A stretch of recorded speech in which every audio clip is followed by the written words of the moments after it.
Jakarta dengan segala problematikanya akan mengalami krisis air bersih. Sejauh ini pemerintah tidak tinggal diam. Banyak upaya yang telah dilakukan. Apakah pemerintah mampu menyelesaikannya dengan baik? Berikut liputan jurnalis Kompas TV, Glenis Oktania untuk Anda.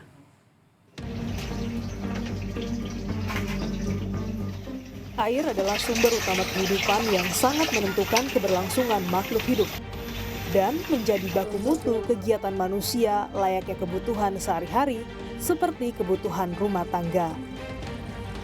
Badan Perencanaan Pembangunan Nasional atau Bappenas mencatat kebutuhan air penduduk perkotaan sebesar 200 liter per orang per harinya, di mana biasa digunakan untuk mandi, mencuci, hingga minum. Berdasarkan data Pamjaya, kebutuhan dan pasokan air di Jakarta mencapai hampir 32.000 liter per detik dan kapasitas produksi air mencapai 20.000 liter per detik. Jakarta masih kekurangan air bersih mencapai 11.000 liter per detik. Kebocoran pipa air bersih di Jakarta sayangnya memperburuk keadaan.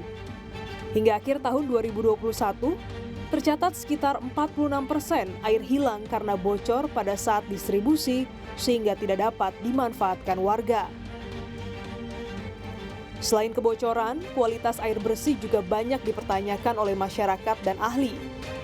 Padahal, Peraturan Menteri Kesehatan Nomor 32 Tahun 2017 telah mengamanatkan standar baku mutu air bersih. Untuk sanitasi, air seharusnya tidak berbau, tidak mengandung bakteri E. coli, dan mengandung kadar kimiawi rendah.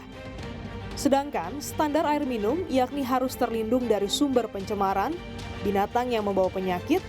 Secara fisik, air bersih untuk layak minum yaitu tidak berbau, jernih, dan tidak terpapar matahari secara langsung, serta tidak memiliki endapan di bagian bawah. Berdasarkan laporan akhir pemantauan kualitas air situ atau waduk di Provinsi DKI Jakarta tahun 2021 yang disiapkan oleh Pusat Penelitian Lingkungan Hidup Institut Pertanian Bogor, diperoleh sebanyak 31% titik pengamatan situ atau waduk tercemar berat, 31% tercemar sedang, dan 38% tercemar ringan. Kualitas air yang jauh dari standar tersebut menyebabkan masyarakat masih ragu untuk mengonsumsi langsung air dari pipa. Kan yakin ya kita masih punya air, kalau air apa air tawar yang kemana-mana. Kalau sekarang udah beli paling cuma buat minum atau buat masak. Ada keluhan nggak setelah minum air PAM? Belum berani saya belum berani buat minum air. Sejumlah pakar menyalahkan pencemaran air tanah sebagai penyebab kondisi buruk air di Jakarta. Mulai dari limbah permukaan tanah hingga rembusan air laut ikut memperparah kualitas air tanah di Jakarta. Sekarang orang banyak dapat air, tapi kualitasnya sebetulnya tidak layak untuk dikonsumsi. Jakarta itu hampir 40% wilayah utara, bahkan sudah sampai pusat, air tanahnya sudah kena intrusi air laut. Nggak kebayang sama kita. Air yang ada di permukaan tanah saja sudah kena limbah, sementara sebagian besar air tanahnya juga kena bakteri E. coli dan sudah kena intrusi air laut. Jadi ibaratnya betul-betul kita mencari mata air, ketemunya air mata.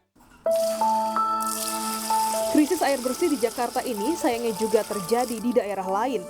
Berdasarkan data dari Rencana Pembangunan Jangka Menengah Nasional atau RPJMN 2020 hingga 2024, hanya sekitar 7% rumah tangga di Indonesia yang memiliki akses air minum yang aman. Data Bappenas menunjukkan Pulau Jawa dan Bali akan keterbatasan ketersediaan air. Daerah lain seperti Sumatera Selatan, Nusa Tenggara Barat, dan Sulawesi bahkan diproyeksikan akan mengalami kelangkaan air bersih dan air minum pada 2045. Penduduk Indonesia sayangnya masih menjadi bagian dari sekitar 2,2 miliar orang di seluruh dunia yang kekurangan air minum aman untuk dikonsumsi berdasarkan rilis dari PBB. Kalau istilah kritis seluruh Jawa ya otomatis semuanya, istilahnya begitu seluruh daerah. Dan kita kalau lihat dari laporan tadi yang sebenarnya laporan ini sudah sejak 2019 lah sudah diomong-omongkan demikian. Nah, yang paling penyebab utama memang salah satunya itu adalah perubahan penggunaan lahan. Perubahan penggunaan lahan di bagian resapan air, tempat masuknya air. Terus yang kedua karena perubahan iklim. Ketersediaan air di Jakarta menjadi pekerjaan rumah pemerintah provinsi setiap tahunnya. Eksploitasi air tanah yang dilakukan industri membuat cadangan air tanah di ibu kota semakin menipis. Eksploitasi masif tersebut juga mempercepat penurunan muka tanah di Jakarta, selain mengancam ketersediaan air bersih untuk dikonsumsi. Persoalan air saja, air ini bisa implikasi Jakarta tenggelam, Jakarta ditenggelamkan oleh laut, Jakarta makin turun permukaan tanahnya, Jakarta penuh dengan limbah, Jakarta penuh dengan air bekas kemasan. Itu dari satu air loh. Air yang bisa dikatakan sebagai mata air kehidupan menjadi simbol dari air mata kematian. Pemerintah Provinsi DKI Jakarta tengah berupaya memenuhi kebutuhan air bersih di ibu kota. Salah satunya dengan memanfaatkan waduk dalam kota sebagai alternatif sumber air minum utama yang terletak di Jawa Barat dan Banten.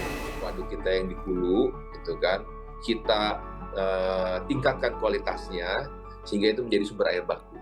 Gitu. Walaupun nanti mungkin tidak sampai level air minum, tapi minimal air bersih itu untuk regional residential areas permukiman sekitarnya itu bisa dipenuhi. Untuk pengendali banjir kami sebagai tampungan air untuk air bersih di musim kemarau nanti. Bersama dengan kita juga, dalam artian gini, PAM menyediakan kios-kios air di daerah-daerah yang belum dilayani di sisi utara pada saat ini. Kurang lebih ada 100-an kios yang sudah dibangun oleh PAM.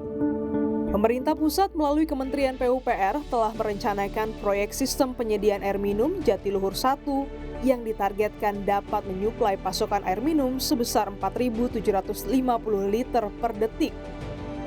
Untuk memenuhi kebutuhan sekitar 1,9 juta jiwa di DKI Jakarta dan Jawa Barat. Proyek SPAM Jatiluhur ini diharapkan rampung Juni 2024. Langkah pemerintah pusat dan Provinsi DKI Jakarta untuk memenuhi suplai air bersih akan menjawab krisis air ibu kota di masa yang akan datang.